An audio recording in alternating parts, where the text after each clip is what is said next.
Happy December, everybody. Last time you guys heard from me, a different month, and we were in a different state. We were in California. Now we are in Nevada, and I drove all the way out here to prove it. In the middle of the desert. Drove all the way out here for no good reason other than to just set the scene back in Nevada, desert, Las Vegas. Just having a chat with you guys before going to play a session of poker. Three things off the top of my head that I can think to chat about with you guys real quickly. The first, YouTube, WTF YouTube. I mentioned that the last time you guys and I spoke was in California.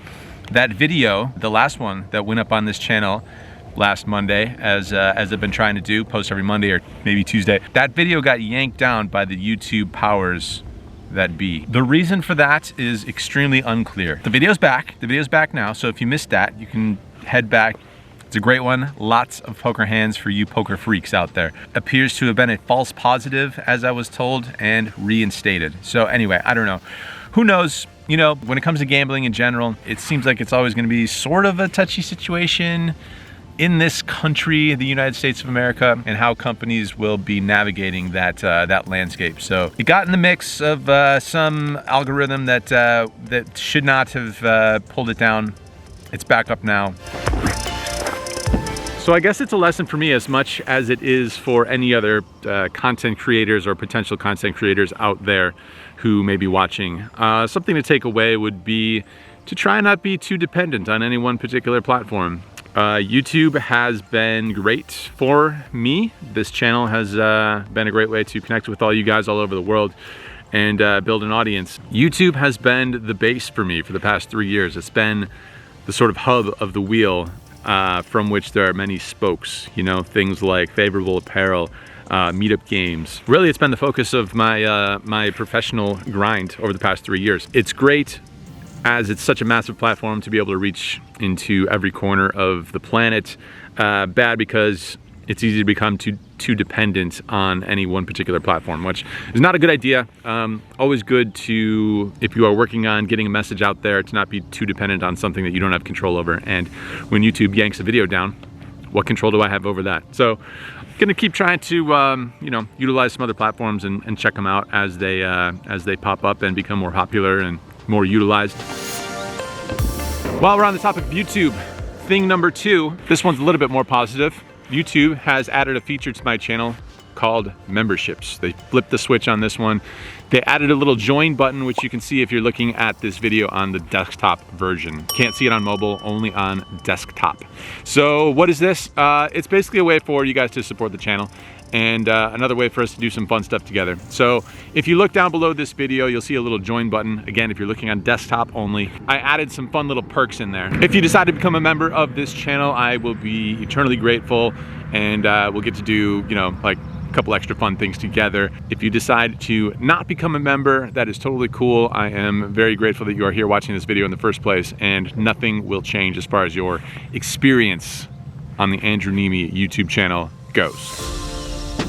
Of course, always open to ideas and you know, your thoughts on this channel. Just got some basic stuff in there for now. Let me know if anything comes to mind, or we can add it in there and add some tiers and whatever, do some fun stuff. Okay, one more thing. Thing number 3.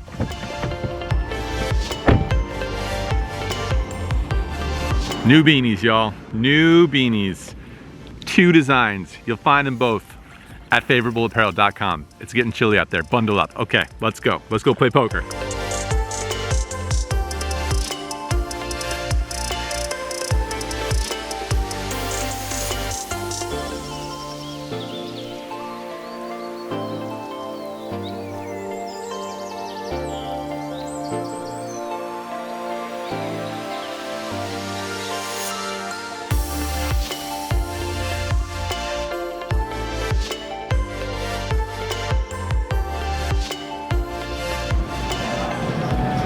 Right, so everything that you guys just watched up to this point so far, that actually happened 2 days ago. Not today, not yesterday, 2 days ago. And that B-roll that you guys are watching, that was actually at the Bellagio, and now we're at the Wynn. Okay, so how does that work? Well, basically, that session didn't go very well. Sat in the 510, and I don't think at any point in the session I was winning. I think I was losing immediately right off the bat. And Yeah, I mean, I'm not gonna lie. I don't think that, in fact, I know that I am not, what's the word? I am not impervious to the dreaded syndrome that is tilt. I definitely keep it together pretty well, for the most part. But when things go poorly, I'm only human, and I'm going to start feeling the effects from time to time. I definitely have gotten a lot better at it over the years, and I'm not going to be blasting off, opening too ridiculous of hands from too ridiculous positions. But there will be some cracks in the foundation, and I think I experienced that the last session that I played, and just kind of lost the will to film that day. But happy to go over some hands from that session. And the first one, we looked down at Jack 10 offsuit from early middle position and go ahead and open it to $30. Right off the bat, maybe my mental state isn't in the best spot if I'm opening that hand from that position. It's not the worst hand of all time. It's not my worst open of all time. And I do think it can be a little bit lineup dependent. So, I don't know, I felt like there wasn't going to be too much 3-betting in this game, in this lineup, and that was pretty much the case. No 3-bet bluffing to worry about for the most part, but it's still going to be a little bit tough playing out of position with the offsuit connector such as this one. But we open it up, $30, and the cutoff makes the call. Flop ourselves a gutter ball on an ace-high flop, so we have some equity, and we could have a range advantage here with an ace-high flop. So I go ahead and c-bet it. My opponent makes the call. We turn a double gutter, so now I'm going to keep firing with some additional equity, some additional opportunities to make the nuts, drawing to the nuts on both ends. So I go ahead and bet $100 even, and my opponent puts in a raise to $270, which is really weird because on an ace-king high flop, ace-king high board, we should definitely have the range advantage here. We can have aces, we can have kings, we can have ace-king. I guess my opponent could have ace-king sometimes, but certainly he'll 3-bet it sometimes as well. We can have all the sets, we can have the best 2 pair of hands. So it's really weird for him to be raising there, but he's a little bit of an old school player, so I guess it's not the most shocking thing ever either. It's such a good price to continue. I don't see how we can not continue for another $170. I think the best play in this spot is to just go ahead and jam it all in there.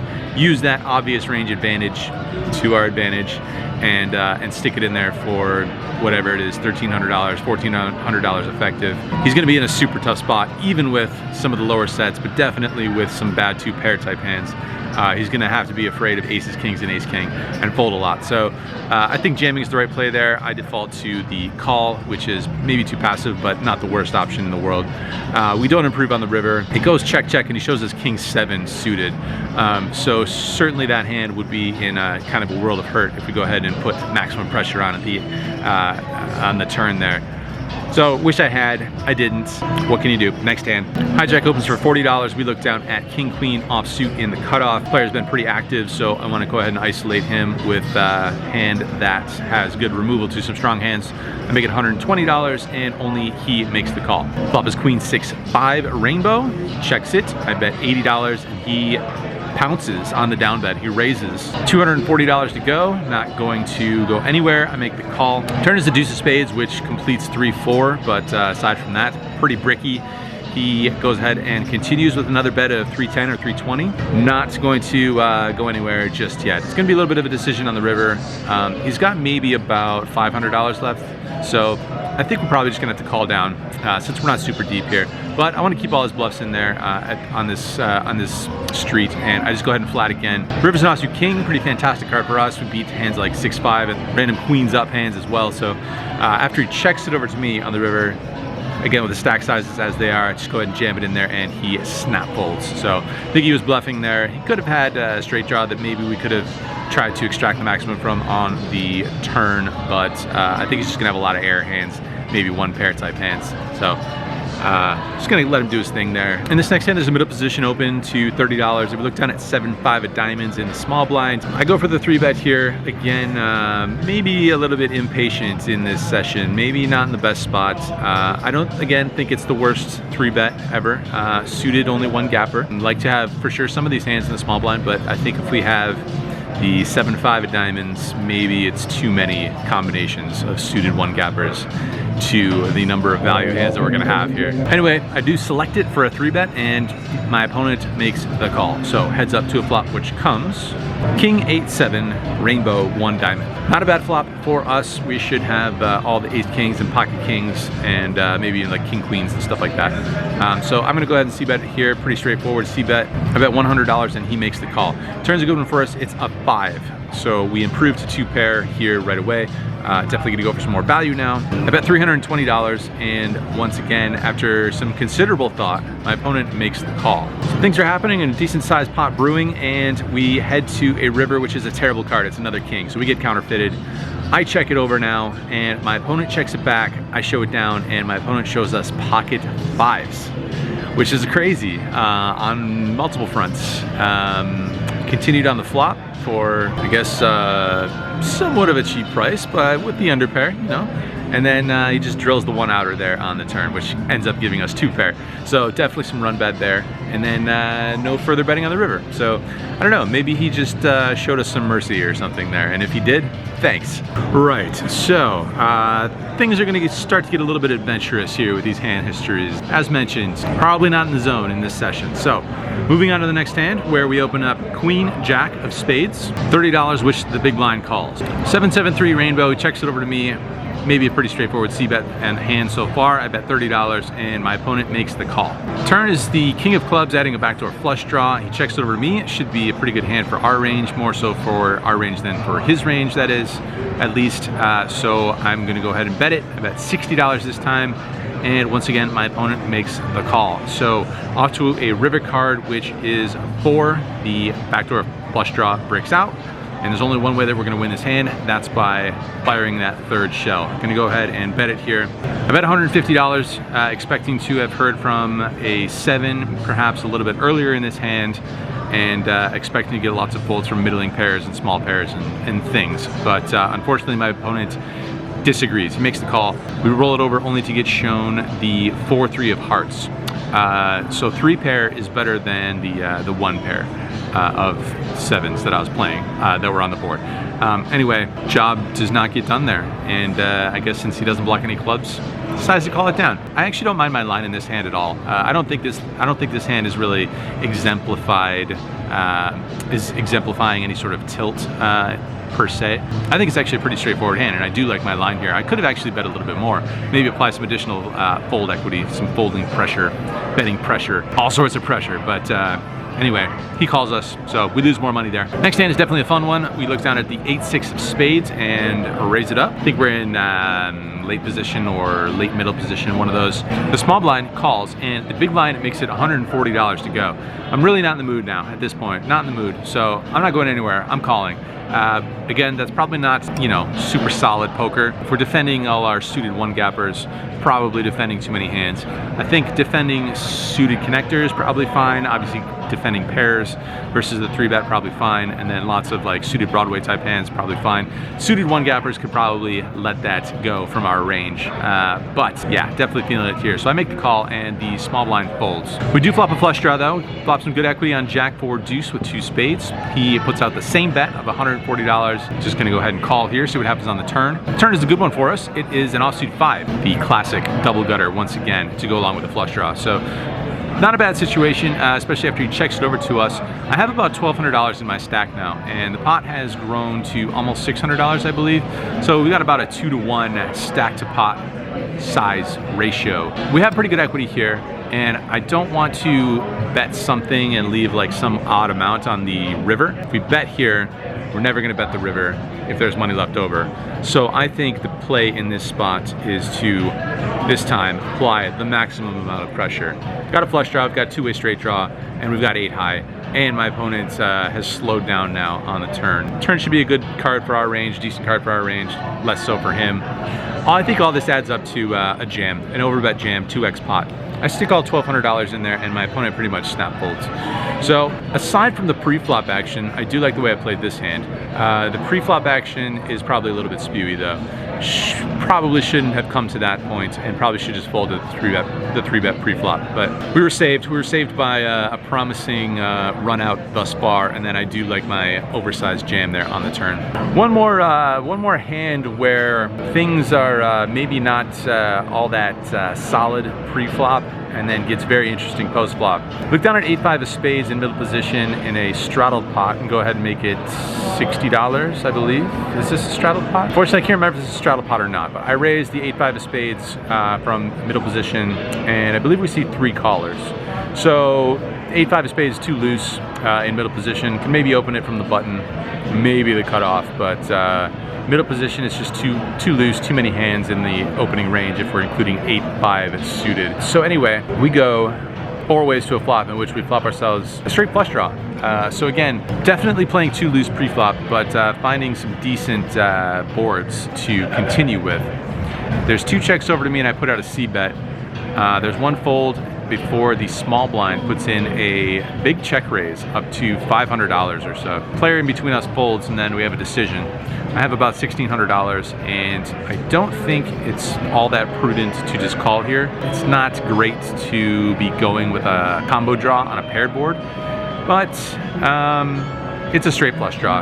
And I didn't drive all the way to the Bellagio from the desert out there where we were flying the drone to fold straight flush draws. So I don't know, it's kind of a tough spot. Let me know what you guys think. Flat call here and evaluate on the turn, or do something else. Let me know your thoughts.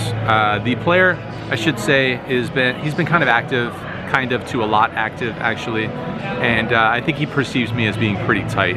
I don't know if any of that information plays into this hand per se, but there's the picture. Let me know what you guys think in the comments down below. The session did not work out in my favor. Ended up losing somewhere around $2,000 in this session. So the past handful of sessions have not really been that great for me.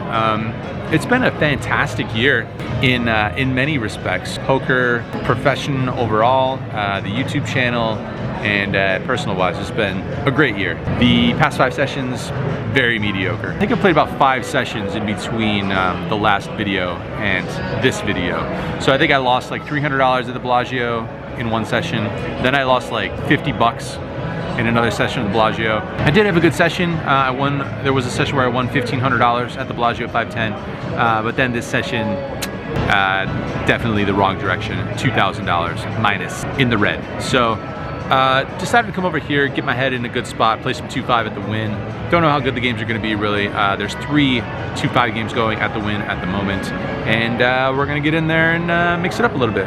So in for 1,500. Leave your comments down below about that 8-5 suited hand while I go play some poker, and we'll report back shortly.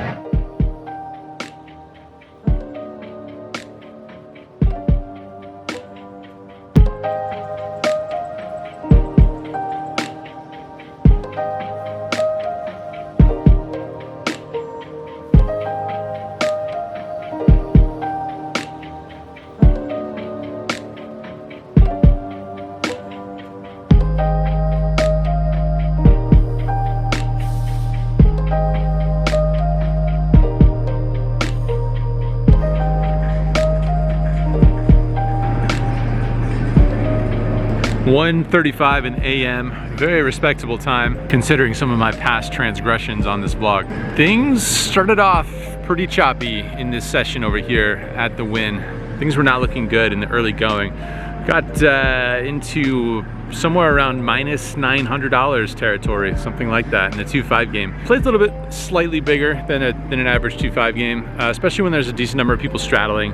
It's $1,500 max buy-in over here at the Wynn, so probably the biggest 2-5 game in town. I would say an above average number of people straddling too, so you can play pretty big for a 2-5. But tonight there was definitely some action to be found as the hours progressed. There was one player who was really driving the action, and he opened up for $20 in early position.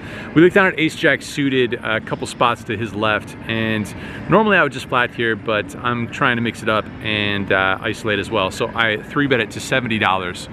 Folds back to him, and he 4-bets to $170, I believe. Happy to make the call here with a royal flush draw, and we are going heads up to a flop. But before that, he checks dark.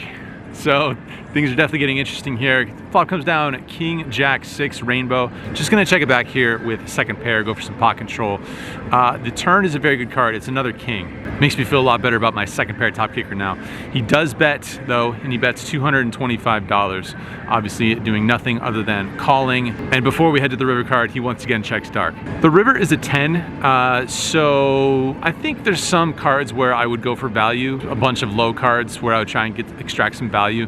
But you know, the only hand that I should really be worried about in this spot is maybe pocket queens.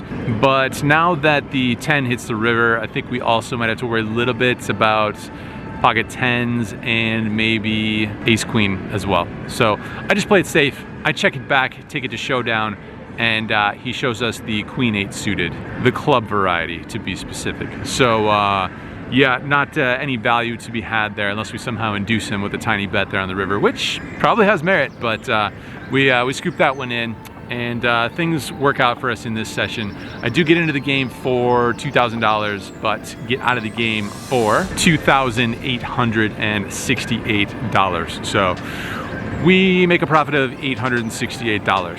Happy about it, happy with it. Glad we were able to turn the tide in the other direction. And I always think it's like a moral victory as well, when you can swallow your pride, swallow your ego, step down to a lower stake, and you know, find that comfort zone once again and do what you need to do.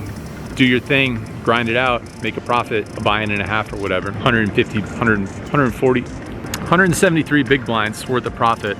That's nothing to sneeze at. Obviously, this isn't life-changing money. You know, just feels good after some frustrating sessions in the 510. I'm still gonna plug away at that 510. Yeah, I don't know, I have a couple of ideas of different things I wanna try. That's all gonna come down in the new year, which we are not too far away from. There's a couple more meetup games happening before the end of the year. Maryland Live, and then Houston, and then in the new year, some fun stuff happening. London is a go, and there's gonna be one or two things before that. I owe you an explanation or the results of what happened with that 8-5 suited hand from earlier, the other day in the 510 game at the Bellagio, facing a check raise of $500 on the flop, in which we have a straight flush draw. I put the 3-bet jam in on the flop. Jam it all in there for like $1,600. And my opponent goes deep into the tank, and he eventually lets it go. He decides on a fold. So he did say something like, that's the last time I'm gonna give you action, assuming I have a big hand, because like I said, I think he views me as a pretty tight player. So that's my cue to show the 8-5 suited. And that didn't sit with him too well. Unfortunately, we weren't able to take advantage because I didn't make any hands. I bled a lot of that money back. That's how you lose $2,000, is you bleed the money back. Anyway, I'm out of here. Check out these beanies. It's getting chilly out here, and boy, are these things soft.